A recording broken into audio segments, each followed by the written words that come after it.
என்னப்பா மீசையெல்லாம் ட்ரிம் பண்ணி ரொம்ப எங்க தெரியுற? இப்பா ஏதோ விஷயம் இருக்கா? அம்மாவும் நீயும் வெளியே போக போறீங்களா? இப்ப ரொம்ப ஹேண்ட்ஸமா இருக்கப்பா. இல்ல, போதும் போதும், ஐஸ தூக்கி மொத்தமா என் தலையில வைக்காத. ஆமா, உனக்கு வேலை விஷயமா இன்டர்வியூக்கு சொல்லியிருந்தேனே, அங்க போறியா இல்லையா? போறேன்ப்பா போறேன்ப்பா, எனக்கு இந்த ரெக்கமெண்ட்லாம் பிடிக்காதுன்னு உனக்கு தெரியாது. ஏப்பா, என்னோட திறமையில வேலை கிடைக்கணும், உன்னோட திறமையில நான் வேலை பார்க்க கூடாது. இந்த வெட்டி வீராப்பு ஒன்றும் குறைச்ச இல்ல, இப்படியே சொல்லிட்டு தெரியாதே. இல்ல, போற வழியில உன் தங்கச்சியே காலேஜ்ல விட்டுட்டு போ, சரியா? சும்மா இருமா, அந்த குந்தாணியெல்லாம் என் பைக்ல ஏத்திட்டு போக முடியாது. அவளை ஏத்துனா என் பைக்கு அப்படியே டயர் பஞ்சர் ஆயிரும். அவளை வழக்கம் போல சித்தப்பா கூடயே போக சொல்லு, நான் கிளம்புறேன். அதானே, வீட்டுல ஒரு வேலை செய்யாத, ஆனா ஊர்ல உள்ளவளெல்லாம் ஏத்திக்கிட்டு அங்கிட்டு இங்கிட்டு போ. ஏமா சும்மா எது சொல்லிட்டு இருக்காத. இப்பா நான் வரேன்ப்பா. ஏமா நான் வரேன். சரி சரி, பார்த்து போயிட்டு வா. சரிப்பா. ஆமா, யாரையும் எதுவும் கண்டிச்சிடாதீங்க. வீட்டுக்கு மூத்த பிள்ளைன்னு தான் பேரு. ஏங்க, நீங்க இப்படி இருக்கிறதுனாலதான் ஒவ்வொருத்தரும் ஒவ்வொரு மாதிரி அலையுறாங்க. என்னடி நீ என்னாலதான் இந்த குடும்பமே கெட்டு போற மாதிரி சொல்லிட்டு இருக்க? பின்ன உங்களால தானே. உங்க தம்பிய கேள்வி கேட்க மாட்டீங்க. அவ என்னெல்லாம் பேசுறான் தெரியுமா? வாய்க்கு வந்தபடியெல்லாம் பேசுறான். உங்களையும் காயத்ரியையும் சேர்த்து வச்சு அதுவும் ஏன் முன்னாடியே பேசுறான். அப்போ அவனுக்கு எப்படி இந்த தைரியம் வந்துச்சு? நீங்க எதுவும் கேட்காதீங்க. ஏங்க இப்படி இருக்கீங்க? என்னடி சொல்ற? எனக்கும் காயத்ரிக்கும் என்ன சம்பந்தம்? ஏன் அவளை ஏன் கூட சேர்த்து வச்சு பேசுறான்? அவ என்ன அறிவு இருக்கா அவனுக்கு? அறிவு இல்லையா? இடி அவனுக்கு மண்டை கிட்ட குழம்பி போச்சா? அதுதாங்க நானும் கேக்குறேன். அவனுக்கு அறிவு இருக்கா இல்லையா? இல்ல, அறிவு இருக்கிற மாதிரியே நடிச்சுட்டு தெரியறானா? ஏங்க கொஞ்சம் கூட பொண்டாட்டி மேல பாசம் இல்லைங்க.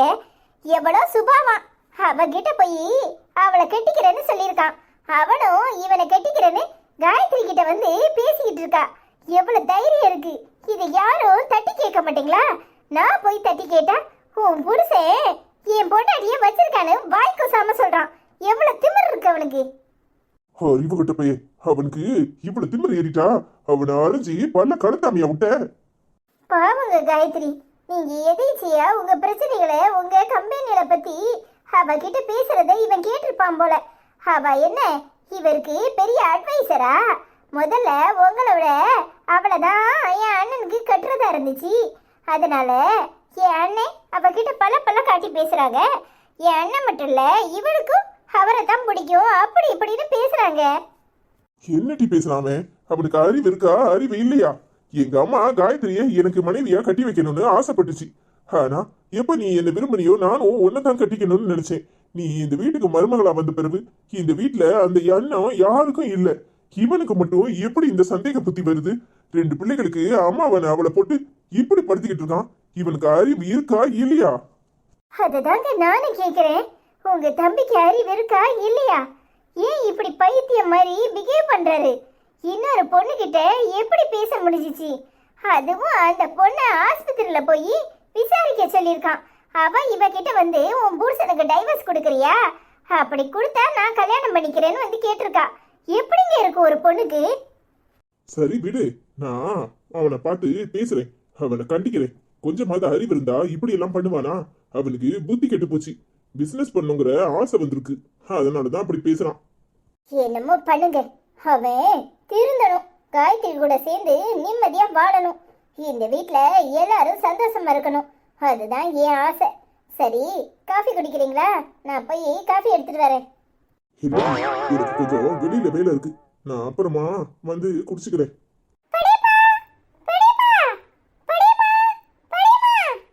என்னல உள்ளவா? அக்காக்கு கொஞ்சம் மன கூட இருக்கா? அவ படிக்கிற பிள்ளை தானே. நான் வச்சிருக்கிற முட்டாயை பூரா தூக்கி கடபடன்னு தின்றுக்கா தெரியுமா? எங்கடா பைக்குள்ள வச்சிருந்த முட்டாய் ஒண்ணையும் காணுமேன்னு பார்க்கறேன். கவட வச்சு என் முன்னாடி இப்படி ஆட்டிட்டு நிக்கா தெரியுமா? என்னல சொல்ற? நீ வச்சிருந்த முட்டாயை பூரா தின்னுட்டாளா? அவ வாயை இழுத்து வச்சு நறுக்கிறனா இல்லையான்னு பாரு. இப்பவே போய் அவளை கண்டிச்சு வைக்கிறேன்.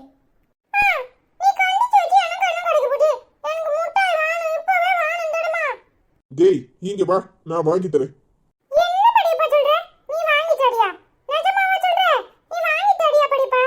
ஆமாடா, நான் வெளியே தான் போறேன். போயிட்டு வரும்போது உனக்கு முட்டாய் வாங்கிட்டு வரேன். அவளை நல்லா அற கொடுக்கணும்.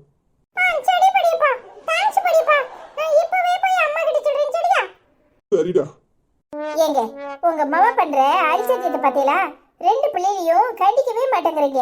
சின்ன பையன் வச்சிருக்க முட்டாய் தூக்கி தின்றுக்கலே, அவளுக்கு 7 கழுத வயசாச்சு. மாப்பிள்ளை பாக்குற வயசுல இப்படி சின்ன பிள்ளைகிட்ட முட்டாய் பிடிங்கி தின்பாளா? வீடு அவளும் குழந்தை தானே. ஆமா, உங்களுக்கு எப்பவுமே அவ குழந்தைதான். ஏங்க ஒழுங்கா கண்டிச்சு வைங்க. சரி சரி, நான் பாத்துக்கிறேன். நான் வெளியே போயிட்டு வரேன், நீ அதுக்குள்ளேயே சாப்பாடு ரெடி பண்ணு. சரிங்க. என்னப்பா அப்படியே பாவம் போல பாக்குற?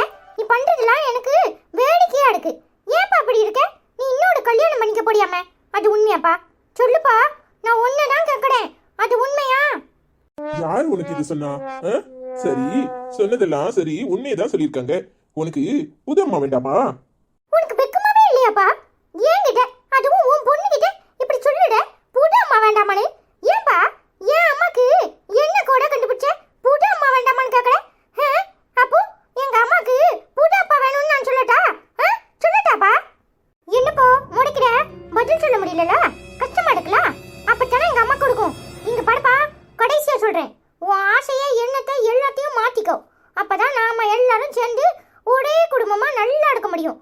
இல்ல புதம்மா கிட்டம்மான்னு ஏதாவது பேசுன, அப்புறம் எங்க அம்மாக்கும் புது அப்பா பார்க்க வேண்டியது இருக்கும். ஜாக்கிரதை. ஏண்டி உன் பிள்ளைகிட்ட சொல்லி கொடுத்து வளர்க்குறியா? உன் அப்பா ஒருத்திய பார்த்தா நான் ஒருத்தனை பாப்போம்னு. வாய முடுங்க, தேவையில்லாம எதையாவது பேசிக்கிட்டு இருக்காதீங்க. உங்களுக்கு 1008 விருப்பம் இருக்கலாம், அதுக்காக என்ன ஏன் குறை சொல்றீங்க? உங்க மவ கேக்குறானா? நீங்க பண்றதை பார்த்துதான் கேக்குறா. அதுக்கு நான் என்ன பண்ண முடியும்? என்னடி குரலை உயர்த்தி பேசுற? எங்க அண்ணன் கொடுக்க ஆதரவா? அது அப்படித்தானே இருக்கும். அவன் உனக்கு ஏத்துக்கிட்டு எப்பவும் பேசுறான்ல, அதுதான் உங்க 2 பேருக்கு இருக்கிற இடையில இருக்கிற உறவு என்னன்னு நானும் கண்டுபிடிக்கிறேன். அப்புறம் இருக்கு உனக்கு. என்ன பேசுற? என்ன பேசுற? அவ உன் பொண்டாட்டி, அவளையும் என்னையும் சேர்த்து வச்சு பேசுற. உன் நாக்க அறுத்து போடுவேன். என்னடா அறிவு கட்டவனே, கொஞ்சமாவது அறிவு இருக்கா உனக்கு? அவளை நானும் அப்படித்தான் பழகணுமா? ஏய், அவ எனக்கு மாமா பொண்ணு, அவ்வளவுதான். எங்க 2 பேருக்கு இடையில எந்த பழக்க வழக்கமும் கிடையாது. உன்ன மாதிரி சந்தேகம் முடிச்சவனை கட்டிக்கிட்டு அவ இம்புட்டு நாள் கஷ்டப்பட்டுக்கிட்டு இருந்திருக்கானு இப்பதானே புரியுது. விடுங்கத்தான், இவருக்கெல்லாம் புரிய வைக்க முடியாது. இவரு என்ன ஜென்மமோ, இன்னும் நான் ஏன் உசுரோட இருக்குன்னு எனக்கே புரிய மாட்டுக்கு. இவ்வளவு ஒரு கேவலமானவரையா கெட்டிக்கிட்டு நினைக்கும் போது மனசு வலிக்குது. கேட்டியாடா, கேட்டியா? அறிவு கட்டவனே, கொஞ்சமாவது அறிவு இருந்தா சொந்த அண்ணனையும் உன் பொண்டாட்டியும் சேர்த்து வச்சு பேசுற. நீ எல்லாம் என்னடா மனுஷன்? நீ பேசாத, நீ என்கிட்ட பேசாத.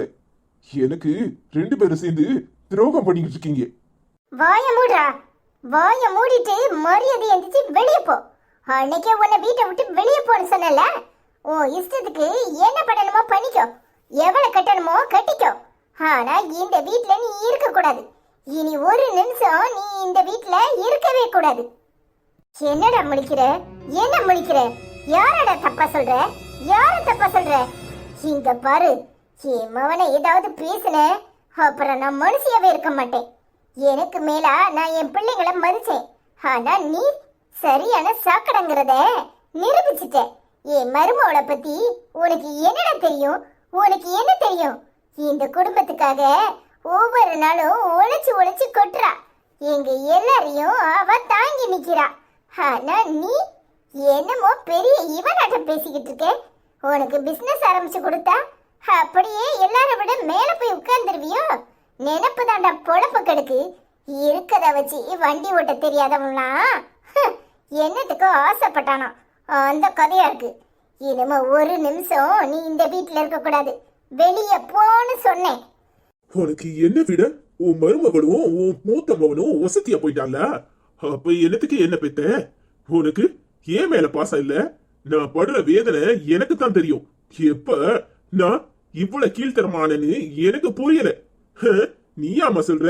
என்ன வீட்டை விட்டு போன்னு நீயா சொல்ற? ஆமாடா, நான் தான் சொல்றேன். இந்த வீட்டை விட்டு போன்னு நான் தான் சொல்றேன். ஏன் தெரியுமா? உன்ன மாதிரி ஒரு சாக்கடை இந்த வீட்ல இருக்க நான் விரும்பல. மரியாதையா வெளியே போ. போறேம்மா போறேன். உனக்கு எப்பவுமே மூத்த பிள்ளை தானே வசதி. இப்பதானே புரியுது. நாம தான் தப்பா இருந்திருக்கோம். அம்மா எல்லாரையும் ஒன்னா அரவணைச்சு போறான்னு நாம நினைச்சது தப்பு. ஆனா இவங்களுக்கு எல்லாருக்கும் பணம் தான் ஒசத்தியா போச்சு. மருமக நிறைய சம்பாதிக்கிறா, மூத்த மகன் நிறைய சம்பாதிக்கிறான். அதனால அவங்க 2 பேரும் இருந்தா போதும்னு நீ நினைக்கிற, அப்படித்தானே? நான் வரேன். இனிமே எப்பவுமே இந்த வீட்டு வாசல மிதிக்க மாட்டேன். இவங்க 2 பேரும் நிம்மதியா ஜாலியா இருக்கலாம். என் தொந்தரவு இருக்காது. உன்ன மாதிரி ஒரு தருதலைய பெத்ததை நினைச்சு நான் மனசு வருத்தப்படுறேன். உன் சாக்கடை புத்தி மாறவே செய்யாது. உன்னை மாத்தவும் முடியாது. நீ வெளியே போ. என் மருமகளை எப்படி நிம்மதியா வாழ வைக்கணும்னு எனக்கு தெரியும். நீ எவனையும் கெட்டிக்கோ, எக்கேடும் கெட்டுப்போ. ஏன் மருமக அவ வாழ்க்கைய சந்தோஷமா ஆரம்பிப்பா. நீ ஒன்னும் நின்னு வேடிக்கை பார்க்க வேண்டாம். போடா வெளியே. என்னமா இவன் இவ்வளவு சாக்கடைத்தனமா பேசுறான்? எனக்கு என்ன சொல்றதுன்னே தெரியலமா. விடுடா போட்டும். திமுரு பிடிச்சவன் அவ பேச்ச கேட்டுக்கிட்டு ஆடுறான். என்ன பண்ணணுமோ பண்ணட்டும். அவன் என்னைக்காவது ஒரு நாள் திரும்பி வருவான். அன்னைக்கு இந்த அம்மா உசுரோட இருக்க மாட்டேன். அம்மா ஏமா அப்படி எல்லாம் பேசுற? சும்மா இருமா, தேவையில்லாம வருத்தப்படாத. ஆமாத்த விடுங்க. அவர் திரும்பி வரும் நேரம் நீங்க இல்லாம எப்படி? நீங்க தான் இருக்கணும். அவர் பட்டதெல்லாம் தப்புன்னு உணரணும். அவரு உங்க கால்ல வந்து விழணும். அத்தை தாங்கி பிடிக்கிறதுக்கு நீங்க இருக்கணும். அத்தை தேவையில்லாம இப்படி எல்லாம் பேசாதீங்க. அத்தை அவரா பட்டு வருவாரு. நீங்க வருத்தப்படாதீங்க. மனசு வலிக்குது காயத்ரி. இந்த மாதிரி ஒரு பிள்ளைய பெற்றதுக்காக நான் வருத்தப்படுறேன். என் மனசெல்லாம் வலியோ வலின்னு வலிக்குது. நான் யாருக்கிட்ட போய் சொல்ல? கடவுள்கிட்ட தான் முறையிட முடியும். ஓ வாழ்க்கை இப்படி ஆகும்னு நான் கொஞ்சம் கூட நினைக்கல. இந்த மாதிரி ஒருத்தனை கட்டி வச்சு ஓ வாழ்க்கையை வீணடிச்சிட்டதை நினைச்சா மனசு வலிக்குதுமா. ஐயோ அத்தை தேவையில்லாம வருத்தப்படாதீங்க. எல்லாம் சரியாயிரும். ஆமாமா, நீ எதுக்கும் கவலைப்படாத, எல்லாம் சரியாயிரும். அவன் தப்ப மறைக்கிறதுக்காக என் மேலேயும் இவன் மேலேயும் பழி போடுறான். அவன் மனசுல எந்த சந்தேகமும் கிடையாதுமா. அவன் வேணும்னுதான் இப்படி பண்றான். எனக்கு எல்லாம் புரியுதுடா. ஆனா இந்த மாதிரி ஒரு பிள்ளைய பெற்றதுக்கு என் மனசு வேதனையா இருக்கு. உங்க அப்பா கிட்ட கூட இத பத்தி பேச முடியாம இருக்கேன். பாவம், அவர் வெளியே போயிட்டு வர மனுஷனுக்கு இதெல்லாம் தெரிய வேண்டாம். அவர் மனசு இன்னும் சங்கடப்படும். சரிம்மா, நீ கவலைப்படாத. நீ வா முதல்ல. என்ன மன்னிச்சிரு காயத்ரி, என்னால தானே உனக்கு எல்லா பிரச்சனையும். ஐயோ அத்தா இப்படி எல்லாம் நினைக்காதீங்க. அதெல்லாம் ஒண்ணும் இல்ல. நீங்க வாங்க. சிட்டி, நீ வேணா கொஞ்ச நாள் அம்மா வீட்டுக்கு போயிட்டு வாயே. உனக்கு மனசு ஆறும். அத்தை எப்ப நான் இந்த வீட்டுக்குள்ள வந்தனோ எனக்கு அம்மா அப்பா எல்லாம் நீங்க தான். நான் எங்கேயும் போல. எனக்கு எல்லாம் சரியாயிருங்கிற நம்பிக்கை இருக்குத்த. நான் சரியாயிருவேன். நீங்க கவலைப்படாதீங்க. நீங்க போய் சாப்பிடுங்க. வாங்க, நான் உங்களுக்கு தோசை ஊத்தி தரேன். சரி வா.